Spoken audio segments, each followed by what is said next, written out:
అల్లు అర్జున్ గారి సినిమా మీద ఎంతమంది దుష్ప్రచారం చేసినా పుష్పాన్ని తోడుకోకుండా ఎవడు ఆపలేదు. అక్కడ దాకా ఎందుకయ్యా? నందమూరి తారక రామారావు గారి కుటుంబం జూనియర్ ఎన్టీఆర్ సినిమాను చూడకుండా బహిష్కరించాలని ప్రయత్నం చేశారా? ఆపగలిగారా? సినిమా బాగుంటే ఎవరైనా చూస్తారు. అరచేతిని అడ్డు పెట్టి సూర్యకాంతిని ఆపలేరు. అదే విధంగా ఇలాంటి ఎదవపోకళ్ళు పోయి సినిమాని ఆపలేరు అని మరొకసారి నిరూపించినటువంటి కార్యక్రమం వస్తుంది.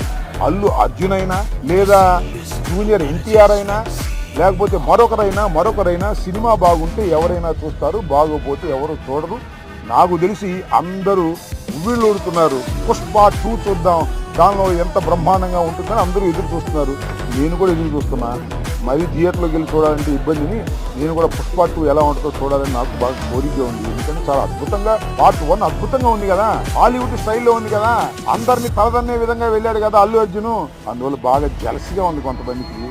మీ జలసి వల్ల మీ కడుపులు పుచ్చిపోతాయి, గుర్తుపెట్టుకోండి.